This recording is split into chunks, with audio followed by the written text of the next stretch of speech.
नमस्कार दोस्तों, स्वागत है आप सभी का अपने प्लेटफॉर्म कैरियर टीवी पर। तो मैं आज बात करने वाला हूँ भारत के महान अभ्यारण्य, जो भारत के राष्ट्रीय उद्यान है, जहाँ से आपके एग्जाम में क्वेश्चन बनता है, जो आप लोगों को कंफ्यूज करते हैं कि सर जी ये कहाँ पर है। तो आज हम माइंड मैप की सहायता सहायता लेंगे और आपका जो इमेज है, जो आपका मैप है, उसकी सहायता से चीजें समझ रहे होंगे, तो आप आसान तरीके से सारी चीजें समझ जाएंगे इस वीडियो के अंदर। तो बने रहेंगे आप लोग हमारे साथ में, ताकि कोई दिक्कत नहीं होनी चाहिए। आप लोग अंत तक हमारे साथ में जुड़िए। चलिए शुरू करते हैं आज की इस वीडियो को। तो भारत के महान अभ्यारण्य, राष्ट्रीय उद्यानों की भौगोलिक यात्रा। जो भारत के राष्ट्रीय उद्यान है, जो भारत के अभ्यारण्य है, इनके बारे में एक एक चीज जान रहे होंगे। कौन सा राष्ट्रीय उद्यान कहाँ पर है, कौन सा भारत का अभ्यारण्य कहाँ पर है। ठीक है भाई, चलिए बहुत बढ़िया है। अब मैं बात करता हूँ भौगोलिक रूपरेखा। भारत के अंदर अगर मैं बात करता हूँ तो 6 वन्य जीव अभ्यारण्य है। ठीक है, मैं अगर भारत के अंदर की बात करने लगूं, मैं भारत की बात करने लगूं तो 6 वन्य जीव अभ्यारण्य है। जो भारत के 6 वन्य जीव क्षेत्र हैं, कौन कौन से भाई। वन्य जीव क्षेत्र किसे होता है? भारत में जैव विविधता को वर्णमाला के क्रम में नहीं, बल्कि इसके भूभाग के माध्यम से सबसे अच्छी तरीके से समझा जा सकता है। हिमालय की ऊंचाइयों से लेकर तटीय मैंग्रोवा तक यह एटलस भारत को 6 अलग अलग वन्य जीव क्षेत्रों में विभाजित करता है। अब भैया जो भारत के वन्य जीव क्षेत्र हैं, अब अगर आपसे पूछा जाता है कि कौन सा इनमें से वन्य जीव क्षेत्र नहीं है, फिर आप कैसे पता कर पाएंगे? तो अगर आप सभी को पता करना है तो यहाँ पर देख सकते हो कि अगर मैं उत्तर का वन्य जीव क्षेत्र की बात करूं, अगर उत्तर वन्य जीव क्षेत्र की बात करता हूं, तो आपको यहाँ पर क्या मिलता है? ये कश्मीर मिलता है, लद्दाख मिलता है, पंजाब मिलता है, हरियाणा देखने को मिलता है, उत्तराखंड, उत्तर प्रदेश और साथ में दिल्ली। तो ये जो आपके स्टेट हैं, जो आपकी यूनियन टेरिटरी हैं, ये किस में आते हैं भैया? उत्तरी वन्य जीव क्षेत्रों के अंदर आते हैं। ठीक है, उत्तरी वन्य जीव क्षेत्र। अब मैं बात कर लेता हूं, अगर अगर मैं यहीं पर बात करने लगूं भैया कि पश्चिमी वन्य जीव क्षेत्र कौन से होते हैं, तो इसमें आपका राजस्थान है, गुजरात है और आपका महाराष्ट्र है। ठीक है, यहाँ पर आपका क्या हो जाएगा? राजस्थान, गुजरात और महाराष्ट्र। ये किस में आते हैं भैया? आपके पश्चिमी वन्यजीव क्षेत्रों के अंतर्गत आते हैं। अगर यहीं पर आपसे मध्य की बात कर दें, अगर भैया यहीं से आपके मध्य की बात करते तो आप क्या बताते हो? यहाँ पर आपका गोवा मिलता है।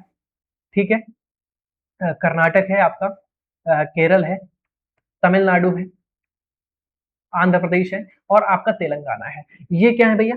ये आपके मध्य में आते हैं, आपके सेंट्रल वन्यजीव क्षेत्रों के अंतर्गत आते हैं। बात समझ में आ गई है?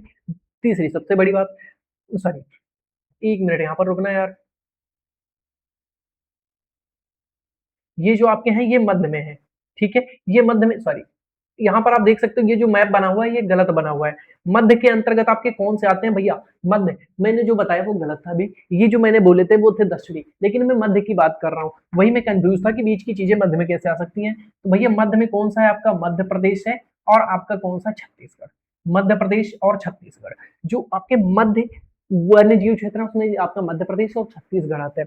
अगर मैं यहाँ पर बात साउथ की करने लगूं, अगर मैं बात दक्षिण की करने लगूं, तो दक्षिण में आपके आते हैं कौन से? ये जो मैंने अभी आपको बताए थे सभी के सभी आपके आते हैं, गोवा, कर्नाटक, केरला, तमिलनाडु, आंध्र प्रदेश और आपका तेलंगाना। ठीक है भाई, कोई दिक्कत नहीं है। अगर अब मैं पूर्व की बात करूं, अगर मैं पूर्व की बात करूं तो यहाँ पर आपका क्या आता है? उड़ीसा, पश्चिम बंगाल, बिहार है, बिहार है आपका और आपका झारखंड है। ठीक है, यहाँ पर क्या हो गया? उड़ीसा, उड़ीसा, झारखंड, ठीक है, पश्चिम बंगाल, वेस्ट बंगाल और आपका क्या आता है? बिहार आता है। ये भैया किसके अंतर्गत आते हैं? कौन से वन्य जीव क्षेत्र के अंतर्गत आता है? तो भैया पूर्वी वन्य जीव क्षेत्र के अंतर्गत आते हैं। अगर अब मैं यहीं पर पूर्वोत्तर की बात करूं, मतलब पूर्व और उत्तर की बात करूं, जो ये आपके सेवन सिस्टर्स हैं सभी के सभी आपके पूर्वोत्तर के अंतर्गत आ जाते हैं। सेवन सिस्टर्स जो भी है आपके पूर्वोत्तर के अंतर्गत आ जाते हैं। आपको ध्यान रखना है, बहुत बढ़िया तरीके से वन्य जीव क्षेत्र आपको समझाया गया है, मजा आ जाएगा भाई साहब। ठीक है, कोई दिक्कत नहीं है यहाँ पर, याद रखना। चलिए भाई, तो यहाँ तक की चीजें आपको समझ में आई होंगी। जो आपका भारत का भौगोलिक वन्य जीव क्षेत्र है, जो आपके 6 वन्य जीव क्षेत्र हैं, समझ में आ गए होंगे। आगे बढ़ते हैं। अब मैं यहाँ पर बात करूंगा उत्तर भारत हिमालयी तराई क्षेत्र। जो उत्तर भारत के स्टेट है, वहां का जो जो आपका राष्ट्रीय उद्यान है, वहां के जो राष्ट्रीय उद्यान है, उनके बारे में बात करेंगे। ठीक है, चलिए शुरू करते हैं। सबसे पहले मैं बात करता हूँ हिमाचल प्रदेश। हिमाचल प्रदेश में कितने आपके राष्ट्रीय उद्यान पाए जाते हैं भैया? 5 पाए जाते हैं।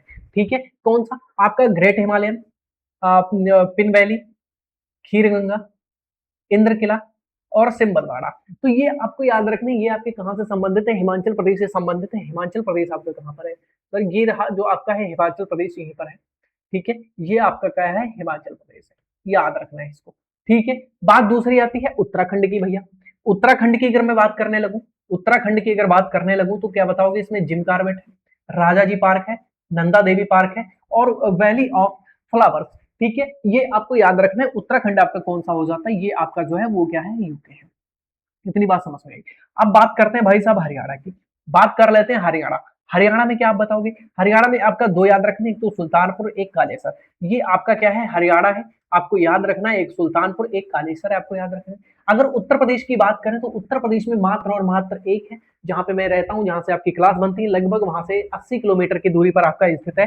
कौन सा, दुधवा नेशनल पार्क। आप सभी को याद रखना है ये उत्तर प्रदेश का है, ठीक है, यूपी का है।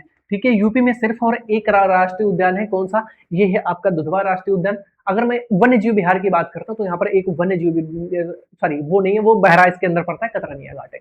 ठीक है, याद रखना है चीजें। चलो आगे बढ़ते हैं, ये चीज बता दो, यहाँ तक बात बताओ, सभी चीजें समझ में आ गई होंगी।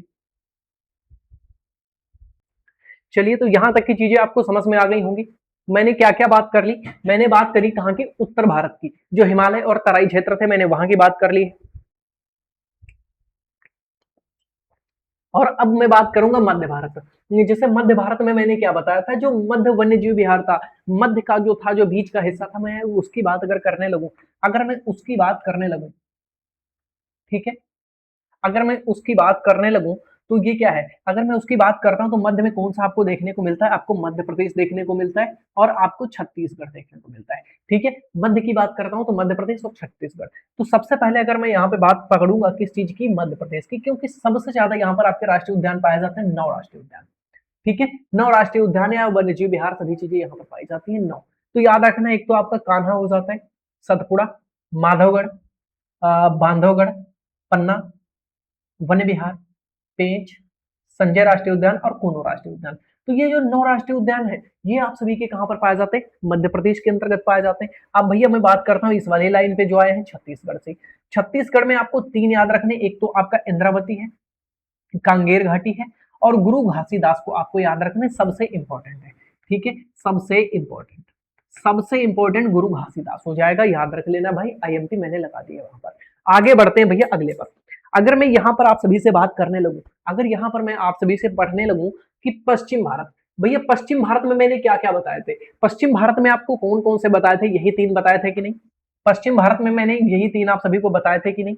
यहाँ पर आपका कौन सा हो जाएगा, राजस्थान हो जाएगा, यहाँ पर आपका गुजरात हो जाएगा और यहाँ पर आपका महाराष्ट्र हो जाएगा। यही 3 मैंने बताया आपको पश्चिम में, बिल्कुल बताए थे। और एक, हाँ, एक ये वाला आपको याद रख लेंगे, छुटकू सा जो है आपका गोवा, ये छुटकू सा जो है आपका गोवा भी पश्चिम के अंदर आता है। ठीक है, याद रखना है, कोई दिक्कत है बताओ, पश्चिम में आपको पता है कि नहीं, रेगिस्तान और तटीय। चलो भाई, अगर मैं यहाँ पर आपसे बात करने लगूं, अगर मैं यहाँ पे बात करने लगूं किस चीज की, राजस्थान की, तो राजस्थान में कितने भैया, 4 आपके राष्ट्रीय उद्यान है। राजस्थान में कितने राष्ट्रीय उद्यान है, आपके 4 राष्ट्रीय उद्यान है। कौन सा भैया, रणथंबोर, सरिस्का राष्ट्रीय उद्यान, केवलादेव राष्ट्रीय उद्यान और मरुस्थल राष्ट्रीय उद्यान। तो ये याद रखना है, डेजर्ट नेशनल पार्क। ठीक है, इतनी बात याद रखना है, मरुस्थल नेशनल पार्क है, डेजर्ट नेशनल पार्क भी आप बोल सकते हो। इतनी चीज समझ में आ गई, ये आपके कहाँ के हो गए भैया, राजस्थान के हो गए। दूसरे पे हमारा कौन है, गुजरात है। दूसरे नंबर पर आता है गुजरात। तो गुजरात में कितने आपको याद रखने, यहाँ पर भी आपको 4 याद रखने हैं, जो आपके एग्जाम के लिए इंपॉर्टेंट है। ज्यादा हमको नहीं पढ़ना है, जो आपके एग्जाम में नहीं आएगा उसको हमें टच भी नहीं करने वाला हूँ। देखो यहाँ पर गिर, गिर सबसे ज्यादा पूछा जाता है। एक आपका कौन सा है, ब्लैक, या फिर बेलावदर भी इसे कहा जाता है, याद रखना है। एक है मरीन, जिसे हम कच्छ की खाड़ी भी कहते हैं। ठीक है, एक वसंता। ये 4 आपको यहाँ पर याद कर लेने हैं। अगर मैं गोवा की बात करने लगूं तो यहाँ पर एक आप सभी को राष्ट्रीय उद्यान देखने को मिलता है, मोल्लेलम, जो आपको याद करना है, एक ही याद करना है। ठीक है, अगर मैं महाराष्ट्र की बात करने जाऊं यहाँ पर, तो यहाँ पर भी आपको 4 याद करने हैं, ताड़ोबा राष्ट्रीय उद्यान, संजय गांधी राष्ट्रीय उद्यान, गुगामल राष्ट्रीय उद्यान और नवेगांव राष्ट्रीय उद्यान। तो ये बात आप सभी को ध्यान रखनी है, ये आपके कहां से हो जाएंगे, महाराष्ट्र से। अगर मैं बात पश्चिमी भारत की करूं तो यहाँ पर क्या है, राजस्थान में 4, पश्चिमी बात करता हूँ, राजस्थान में 4, महाराष्ट्र में आपके 4 और आपका गुजरात में 4। ठीक है, गुजरात में 4 और जो आपका गोवा बचेगा, गोवा में कितना, 1। तो आपको पश्चिम भारत से 4 या 12, 13 जो राष्ट्रीय उद्यान है वो आपको याद करने पड़ेंगे आपके एग्जाम के लिए। ठीक है, कोई दिक्कत नहीं, ये बात देख लीजिएगा आप लोग। दक्षिण भारत, पश्चिमी घाट और जीवमंडल, दक्षिण भारत की मैं बात करता हूं तो आप देख लीजिएगा फटाफट से।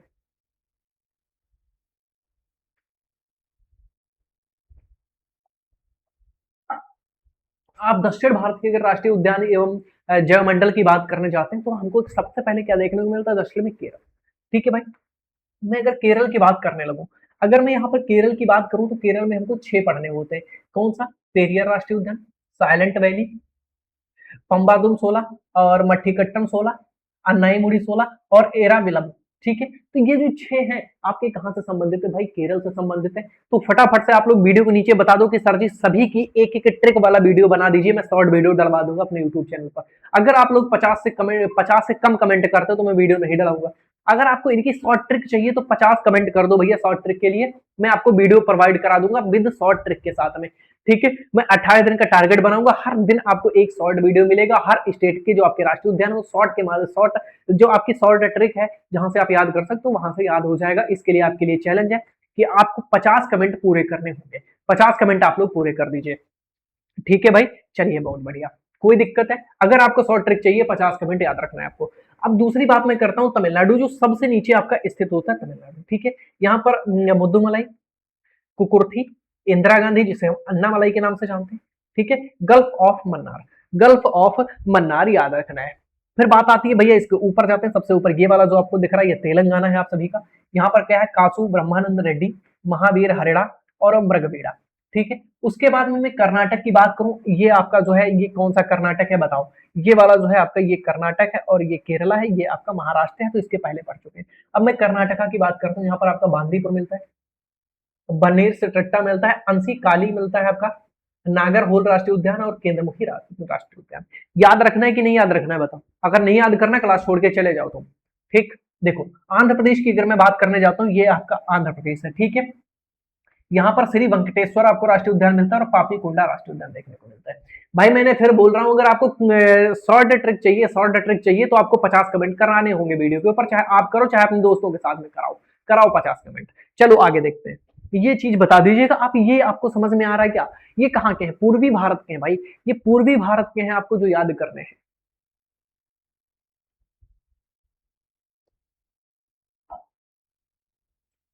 पूर्वी भारत। ठीक है, पूर्वी भारत में मैंने आप सभी को क्या क्या बताया? पूर्वी भारत में हमको क्या क्या पढ़ना होता है? यहाँ पर देखो हम लोग पढ़ेंगे उड़ीसा को, पश्चिम बंगाल को, झारखंड को, बिहार को। ठीक है, और आपके पश्चिम बंगाल को, 4 हम लोग यहाँ पर पढ़ने वाले हैं। तो सबसे बड़ा कौन सा? आपका पश्चिम बंगाल। यहाँ पर आपके 6 राष्ट्रीय उद्यान पाए जाते हैं, जैसे आपका सुंदरबन राष्ट्रीय उद्यान, बक्सा राष्ट्रीय उद्यान, गोरुमारा राष्ट्रीय उद्यान, न्योरा वैली, सिंगालीला राष्ट्रीय उद्यान और जल्दापाड़ा राष्ट्रीय उद्यान।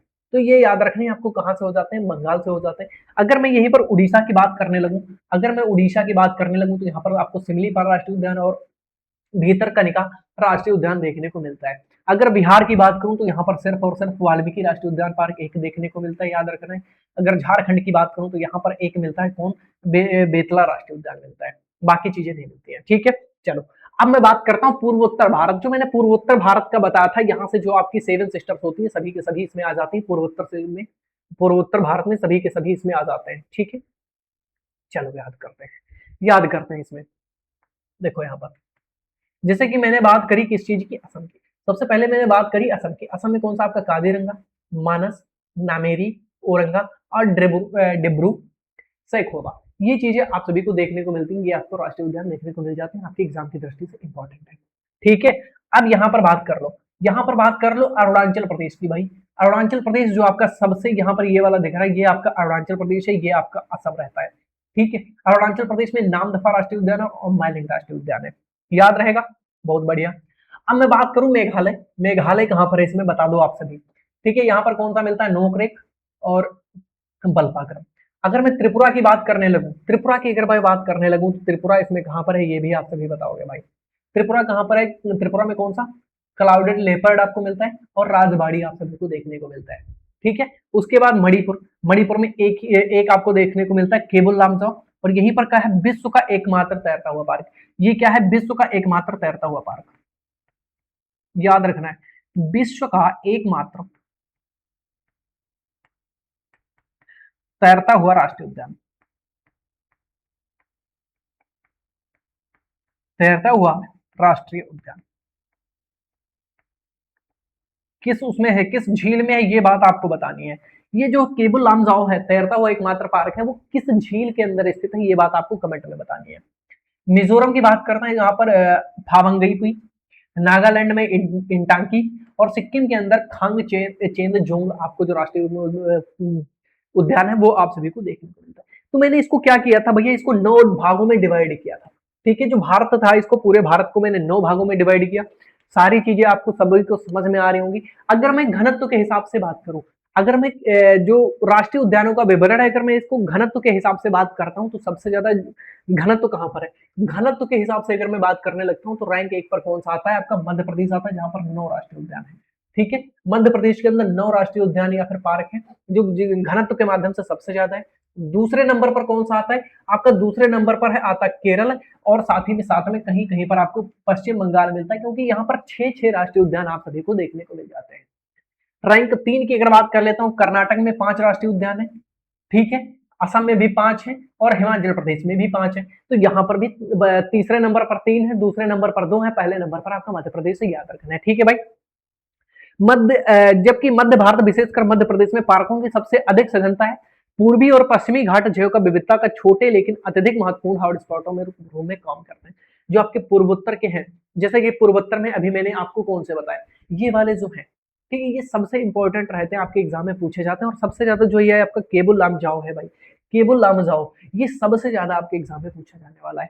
ठीक है, कोई दिक्कत नहीं है। तो यहाँ तक की चीजें समझ में आ चुकी हैं, यहाँ तक की चीजें आप सभी को समझ में आ चुकी हैं। और मैं एक बात आप सभी के लिए बताना चाहता हूं, जो आप सभी को पता होनी चाहिए, कि क्या होने वाला है यहाँ पर नया, कि यहाँ पर क्या होने वाला है नया। जहां पर आप वीडियो देख रहे हो भाई, यहाँ पर क्या होने वाला है नया। ठीक है, यहाँ पर क्या होने वाला है, तो यहाँ पर होने वाला है ये आपके लिए परिवर्तन, आपके जीवन का सबसे बड़ा परिवर्तन होने वाला है इसी प्लेटफॉर्म के ऊपर। किसके सहायता से? परिवर्तन बैच की सहायता से। परिवर्तन बैच की सहायता से आपके जीवन में सबसे बड़ा परिवर्तन होने वाला है। ये जो क्लासेस हैं आपकी 15 अप्रैल से आपको मिलने लग रही हैं।